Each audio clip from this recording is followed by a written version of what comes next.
In this module, we will explore the ways in which ClassFlow can significantly improve our experience with formative assessments. In their review of the literature on formative assessment, Paul Black and Dylan William argue that it is not possible to introduce formative assessments into a traditionally formatted classroom. The teacher in a classroom that uses formative assessment must give up some control and encourage students to participate in developing learning goals and outcomes. Black and William also contend that formative assessment is effective in virtually all educational settings, content areas, knowledge and skill types, and levels of education. Let's take a look again at how ClassFlow can easily integrate formative assessments for us. Also, here you see that teachers who engage in formative assessments give continual and explicit feedback to students. They help answer following questions of where am I going, where am I now, and how can I close the gap between those two. Further, the role that the teacher plays in formative assessments is it needs to pay close attention to the nature, contextualization, and timing of formative assessments. If you've implemented incorrectly, they can actually have negative outcomes. In the formative assessment classroom, learning is emphasized over grading. Cooperative efforts over competitive atmosphere, and the teacher must make sure to focus on quality rather than quantity. Students become adept at expressing their understanding and telling why, and the culture of exploring the understanding and feedback is given for improvement rather than grade orientation. So let's take a look then at ClassFlow and how it can help. If you remember from the differentiation module, some of our slides had questions attached. Here's how we created those. In the slide, in the little slide gear, you can edit questions if there already exist, such as these, or add new ones. Here's the question and the question set that I had created for the previous module. This slide has 4 questions attached, and when triggered, will run until the student has answered all 4 or the instructor stops the assessment. Going back over to my slide builder. To create a new, first we create a new slide, card. Create a new card, fill it with content, clicking its gear, and click Add Questions.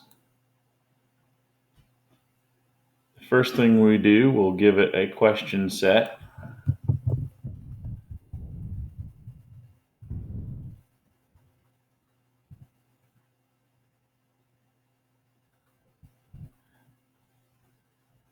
A slight little description.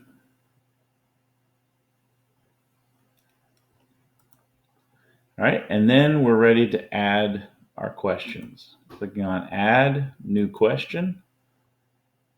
We're presented with the variety of questions that ClassFlow has. Many different choices here. One of my favorite questions, because I think it provides the students higher order Bloom's taxonomy, is creative responses. This basically gives the student a whiteboard to work with. So I'm going to choose creative response. And then over on the side here, we're going to go to the question text and paste that in. There's our question. So for this one, I'm going to want them to use the camera tool on their tablet or device to go search around the room looking for examples of scale. Take a snapshot of it. It will bring in the photo to the card, and then type up a description of how that image in their mind is an example of scale. These questions also have the opportunity to include a passage, if it were a reading type activity, and then answering options. Now this one has a score type if I were so inclined to do that. Some of the multiple choice, you would select the correct answer and it would give a score, keeping score for the entire set of questions. Okay, I'm going to do just one question here.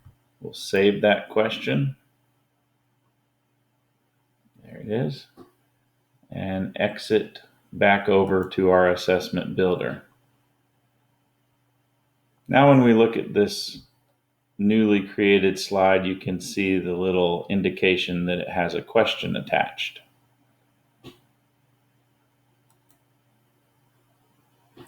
When we get to that slide in our presentation, there will be a green icon in order to start the question set. All right, so that's one way that we can add formative assessments right into our card deck as we go along and trigger those questions to check for understandings. But what if we're not using ClassFlow in this manner? What if we're instead using ClassFlow desktop version, which I have here, and I'm out on the internet and doing this activity, which is the scale activity, and I see a student has done this with the scaling. I may want to ask and poll the whole class a question. So with ClassFlow Desktop, your class students can join your session. I have them right in here, and they join with the code again as normal. But one of the options when I have students joined in is I can create an ad hoc question right on the fly. I'm going to choose question.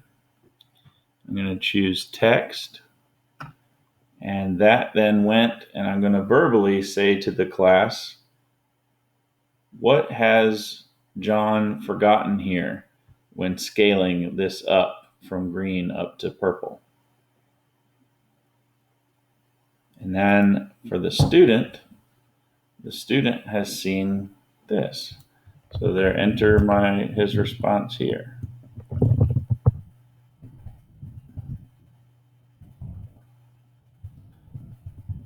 Like that. And then they would submit their answer. Now, as the instructor in the front, I can select right here and see the responses as they come in and how long it took to fill the response. You also have some analytical graphical tools here. And this is where the check for understanding and formative assessment can really shine. Not sure that a graph can be generated here with just one respondent.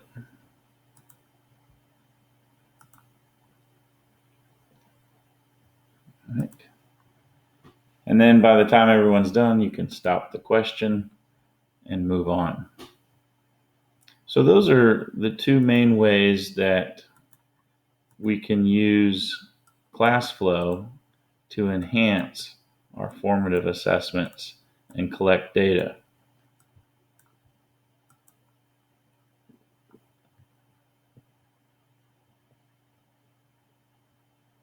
When we go back to our classes dashboard, we can see all the results of our recent assessments, formative and such. And this way, as the instructor, we'll get to see what's happening and how those assessments, the formative assessments, are going over time.